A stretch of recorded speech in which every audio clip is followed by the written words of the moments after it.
안녕하세요. 오늘은 1월 26일 목요일입니다. 오늘은 마태복음 5장 1절에서부터 12절까지를 본문으로 큐티 가이드를 시작하겠습니다. 먼저 오늘 이 본문을 통해 제가 묵상한 예수님은 기뻐하고 즐거워라 하신 분입니다. 11절과 12절 상반절을 읽겠습니다. 나로 말미암아 너희를 욕하고 박해하고 거짓으로 너희를 거슬러 모든 악한 말을 할 때에는 너희에게 복이 있나니 기뻐하고 즐거워하라. 아멘. 예수님은 분명 기뻐하고 즐거워하라고 하시는데 그 조건이 참 기뻐하고 즐거워하기 힘든 겁니다. 누가 나를 욕하고 박해하고 거짓말로 모함하는데요. 그게 그저 기쁘고 즐거울 사람은 없습니다. 제 경험에 따르면요. 누가 나를 욕하는 거 그건 그런 대로 참을 만합니다. 면전에서 욕할 때는요. 그냥 아무 반응도 하지 않으면 되고요. 또 제가 없는 곳에서 욕할 때는 욕하는 소리가 들리지 않아서 참을 만합니다. 또요. 박해하는 것도 이게 견딜 만합니다. 그냥 좋게 생각하면 되기도 하고요. 또 너무 힘들면 잠시 피해 있으면 되기 때문입니다. 하지만요. 거짓말로 모함하는 건 진짜 참기 힘듭니다. 나를 그런 눈으로 쳐다보는 사람들의 시선, 정말 견디기 힘듭니다. 하지만요, 예수님은 그때 기뻐하고 즐거워하라고 말씀합니다. 다만 그 이유가 예수님으로 말미암은 것이어야 합니다. 그렇지 않고 내가 죄를 지어서 그런 일을 당하는 것, 그건 해당되지 않습니다. 자, 한편요, 이런 생각을 해봤습니다. 기뻐하고 즐거워하는 건 좋은데 꼭 이런 일까지 당해야 하나? 라는 생각입니다. 이런 일이 없으면 안 될까요? 아쉽지만 그럴 수는 없습니다.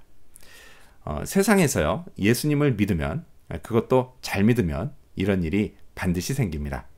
타락한 세상은요, 예수님도 싫어하지만 예수님을 잘 믿는 사람도 싫어하기 때문입니다.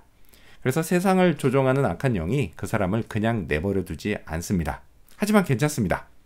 예수님이 기뻐하고 즐거워하라고 하실 땐 다 그만한 이유가 있습니다. 자, 그렇다면 계속해서 오늘 이 본문을 통해 제가 발견한 인간의 모습 어떤 게 있을까요? 오늘은 복을 받는 8가지 유형의 사람들을 볼 수 있습니다. 오늘 본문에 3절에서부터 10절까지를 보면 8복이 나옵니다. 자, 근데 이 본문을 원어 성경으로 보면 이렇게 돼 있습니다. 복이 있도다 뭐뭐 하는 사람들이여 라고 돼 있습니다. 자, 그래서 복을 받는 8가지 유형의 사람들이 나오는데요. 순서대로 보면 이렇습니다. 심령, 마음이 가난한 자, 애통하는 자, 그러니까 슬퍼하는 자, 또 온유한 자, 의에 줄이고 목마른 자, 긍휼히 여기는 자, 그러니까 자비로운 자, 또 마음이 청결한 깨끗한 자, 화평하게 하는 자, 그러니까 평화를 이루는 자, 의를 위하여 박해받는 자입니다. 하나님은요, 이 8가지 유형의 사람들에게 복을 주십니다. 자, 어떤 복이냐? 다시 순서대로 그들이 받는 복을 보면 먼저 천국, 하늘나라가 그들의 것이고 또 하나님께 위로를 받고 땅을 기업, 그러니까 유업으로 받게 되고 배부르게 되고 또 긍휼히 여김을 받게 되고 즉 하나님이 자비롭게 대해주시고 또 하나님을 볼 것이고 하나님의 아들, 딸이라 불려질 것이고 자, 다시 한번 천국, 하늘나라가 그들의 것임을 확인받게 될 것입니다. 자, 이 8복은요. 세상 사람들이 흔히 바라는 것처럼 물질적인 그런 복이 아니라 하나님과의 관계 속에 누리는 인격적인 복이라고 할 수 있습니다. 저도요. 이 8복을 받고 싶습니다. 한두 개가 아니라 8개 모두 다 받고 싶습니다. 자, 그렇다면 끝으로 오늘 이 본문을 통해 나에게 주신 교훈이 뭘까요? 그건 하늘의 상을 기대하자입니다. 12절 말씀을 읽겠습니다. 기뻐하고 즐거워하라. 하늘에서 너희의 상이 큼이라. 너희 전에 있던 선지자들도 이같이 박해하였느니라. 아멘. 자, 다시 예수님이 기뻐하고 즐거워라고 하신 그 앞의 이야기로 돌아가서요. 자, 예수님이 그렇게 말씀하신 이유는 하늘에서 받을 상이 크기 때문입니다. 상은 좋은 겁니다. 저는 상 받는 거 좋아합니다. 하지만 아쉽게도요. 저는 제가 마지막으로 상 받은 게 언제인지 기억나지 않습니다. 진짜 상 받고 싶은데요. 받을 일이 없습니다. 자, 근데 그렇다고 해서 기회가 아주 없는 건 아닙니다. 예수님은요, 제가 하늘에서 받을 상이 있다고 알려주십니다. 그것도요, 큰 상을 말이죠. 자, 그 상이 구체적으로 뭔지는 잘 모릅니다. 하지만 몰라도 상관없습니다. 천국에서 받는 상이니 오죽 좋겠습니까? 문제는 지금 제가 이 땅에서 그 하늘의 상을 받을 만한 삶을 살고 있느냐라는 겁니다. 과연 저는 예수님으로 말미암아 세상에서 욕도 먹고 박해도 당하고 거짓 모함도 당하고 있을까요?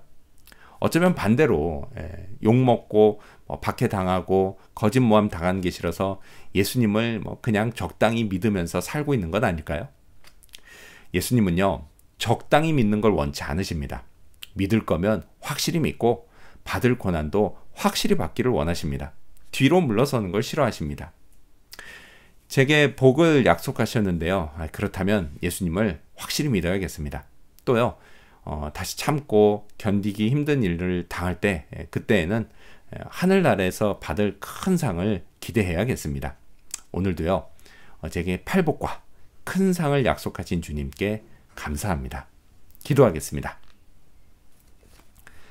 기뻐하고 즐거워하라 하신 예수님, 예수님으로 말미암아 욕먹고 박해당하고 또 거짓 모함을 당해도 복이 있는 줄 알고 기뻐하고 즐거워하게 하여 주시옵소서. 또 오늘도 제게 약속하신 팔복, 그 팔복을 받는 자가 되기를 원합니다. 그렇게 오늘 하루도 복을 누리며 살아가기를 원합니다. 그리고 또다시 힘들고 어려운 고난이 찾아왔을 때 그때에도 믿음을 지키며 하늘에서 받는 상, 그 큰 상을 기대하며 잘 견뎌내게 하여 주시옵소서. 오늘 혹 그런 하루가 된다 할지라도 오늘 정말 그 믿음으로 살아가는 하루가 되기를 간절히 바라오며 예수님의 이름으로 기도합니다. 아멘.